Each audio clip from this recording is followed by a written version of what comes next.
Okay, we're started. This is my homesteading journey, I guess technically official video number 2. It's Thursday again, so today I wanted to talk about a few different things because I know there's things that I need to learn for this. And I found this rope. It says it is 5/16 inch by 50 feet. So there's 50 feet of rope here, braided, utility line-ish, I guess. Working load limit is 175 pounds. It stays afloat, yada yada. Now, I didn't know exactly, it was $288 offline. I did not know exactly what I would need for this, but for me, I guess, it only seemed likely that when you're going to be starting your homesteading journey, for me, off-grid, there's not going to be, I mean, there is going to be a lot of need for probably rope.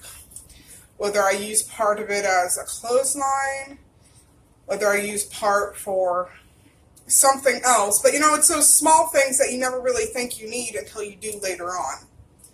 Like zip ties. When I had my first house, part of the metal fencing came apart from the pole, the wire piece that connected it. And I didn't have any zip ties because someone told me to use one. And it's the small things like that, the odds and ends that you don't realize that you actually need. So rope is just going to be you're going to probably need some rope. I'm going to probably need some rope. Okay, now, something else I wanted to talk about is making sure since I have the bathroom situation figured out, making sure that we have exactly what what we're going to use to sustain ourselves. Now, I mentioned I'm extremely good with rabbits.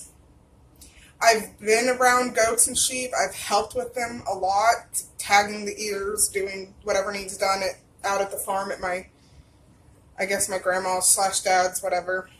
And so I know how to take care of those, but I'm especially good with rabbits. I've taken care of pigs before, but I've never had any of my own. But I've taken care of them. And I probably wouldn't be so good with a horse, but there wouldn't really be a need for one for me. So I'm guessing my biggest deal is trying to figure out how much is too much or how little isn't enough. I don't want to overdo it on too many animals. It's going to, be more work than what I need. So that's what I'm trying to figure out at the moment was, there's going to be me and 3 kids. So I'm going to need at least 5 chickens just for us, whether it's for breakfast or for baking something or whatever. 5 chickens would be enough for the 4 of us. But I would like some to also be able to sell, or a few extra to be able to raise the babies, or a few extra to raise those babies for food, So there's my chicken. I don't have to go and I don't have to go and buy chicken. It's there. So I'm thinking, 10 chickens. And after, doing the 10 chickens in their specific area, now rabbits, they can have, anywhere from a few babies to 10. And I need a few, I need one to be able to, a couple of them that are going to be able to be used for food when I need them, but also, I want to be able to sell. So, being able to sell some of them, but I don't know, like I said, how many is too many. I figure maybe I can do 6 females and a couple of different males, depending on what kinds I have, which ones will be specifically for being sold and which ones will be for meat or however. Now I know I won't need a ton of the meat ones because it's just me and a few kids. I don't, like I said, this is new for me. I'm not sure how to go all about that. If you guys have any suggestions or you know of any channels that touch on these subjects, let me know. Because when I do get the land and do start out, I don't want to take on more than what I need to. Now, when it comes to a sheep or a goat, I would not be using those for food, even though, you know, you could. There's nothing wrong with that. I believe I would be using those just to sell. And anyway. So I figure, you know, sometimes it's most often singles. You know, you can get twins. You can get twins as well. Triplets are more unlikely, but it's usually a single baby or sometimes twins.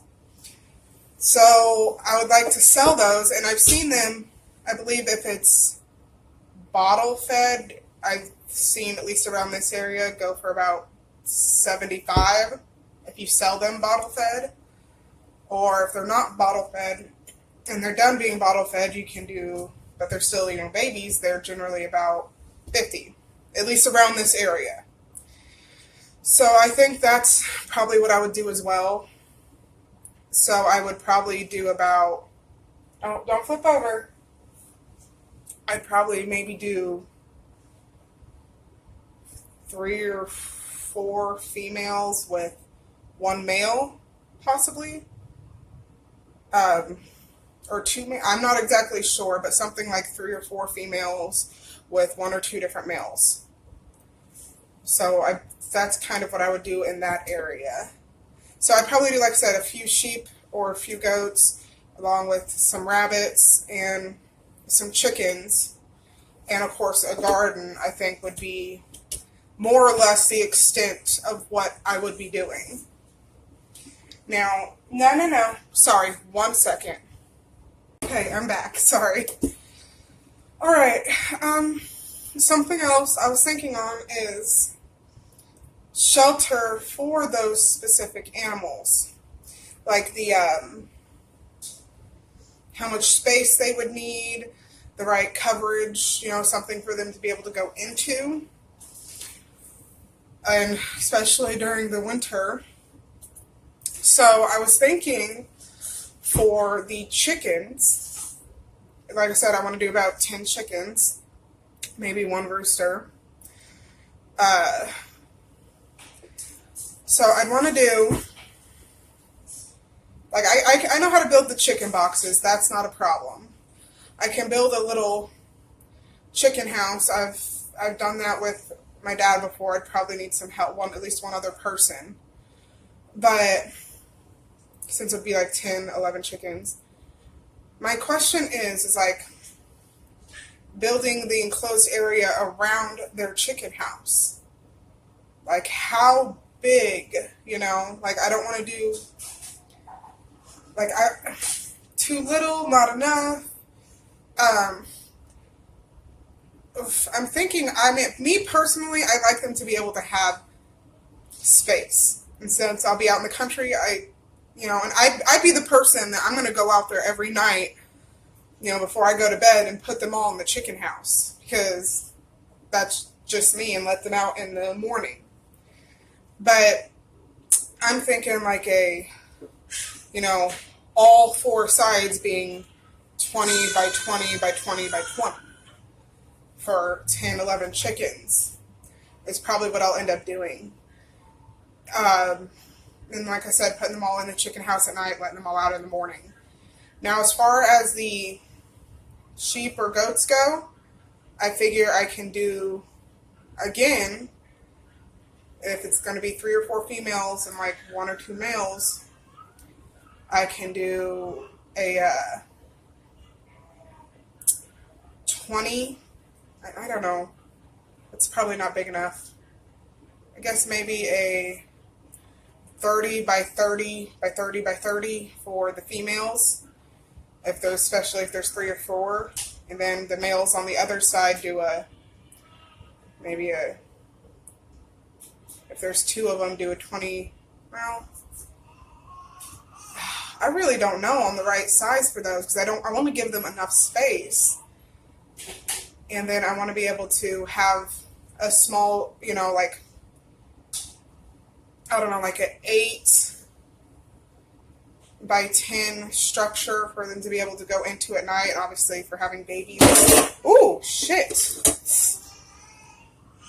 Okay. Sorry, it was a candle. I knocked it off. Anyway, like some kind of 8 by 10 structure for them to be able to go into at night. And I want to be able to, put them in there at night and, of course, let them out in the morning. That's just my preference. Because I'm paranoid like that. Now, trying to figure out the right size, dimensions, things to put them in is, like I said, something I'm working on. But I have a few years to get everything down pat. Oof, hair. Now, the rabbits. I've built rabbit hutches before. And like I love building rabbit hutches. I'm very particular. Okay? So like I said, I can't remember what I mentioned earlier, about 6 females, a couple different males depending on what kind I would want for selling. Lion heads are good for selling, not so much, not so much for me anyway, particular for meat, but they're good for sale, and they're cute. So, something along those lines for that, which I would just build a rabbit hutch and have that done. Wire for rabbit wiring, that's expensive. Last time I built a big rabbit hutch with my husband, and we had the tin roof, and on the sides we had put the boards with the, what do you want to call it? We had hinges at the top, and we had the latches at the bottom on each end so that we could put it down, latch the sides down for like during the winter or cold weather for, the rabbits. And there was 5 on one side and 5 on the other, so like a big rectangle shape. I would want something like that. Just wouldn't have to necessarily be quite as big. I think just a smaller rectangle, but longer for, like 8, 10 rabbits. I don't know. But I would probably do something like that. And when we built the one we had that had 10 spots for rabbits, even though we didn't have that many at the time, we had like 7.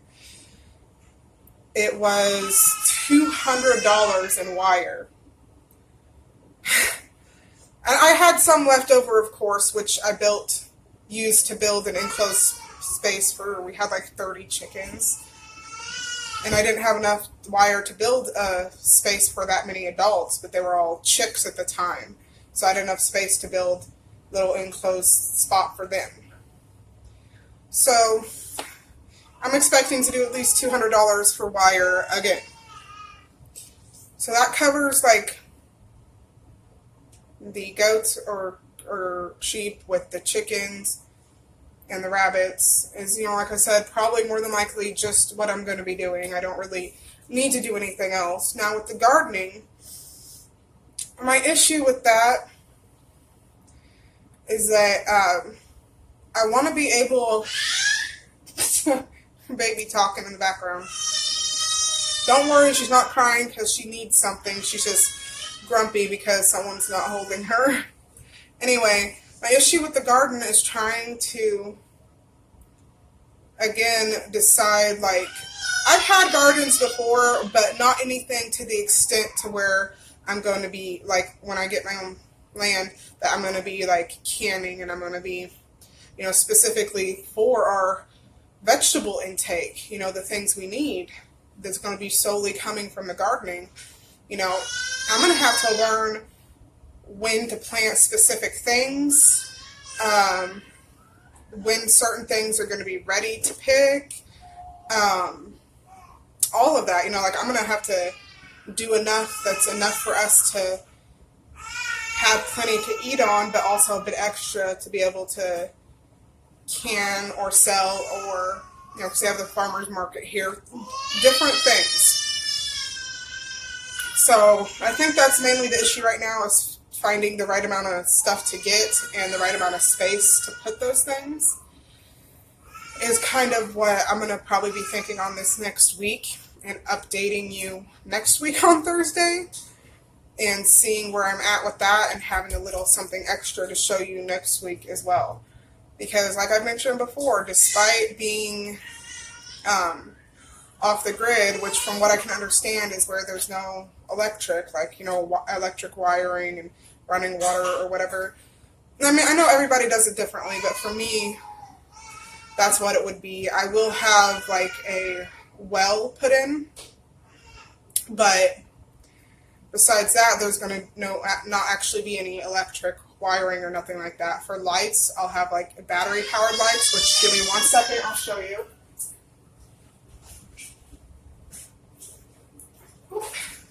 Okay, I'm back. This, it requires a few AAA batteries, and then you click that button and it lights up really well. I'm using a couple of my kids' rooms right now as night lights, and it lights up almost half their room. So these would what I would be used for lights. Or I'm also getting a solar powered phone, like the battery charger, but for your phones or tablets or whatever it is people have. I'm getting a solar powered one that also has the crank handle and also works as a radio. So, and that's like $22, $23, $24 by the time you get it sent to you, get it taxes or whatever. So, as you can hear, the baby needs my attention. So that is all I have for today. I might post a little something later if I have anything for you guys. But as far as the homesteading video goes, I will see you guys next week. Bye.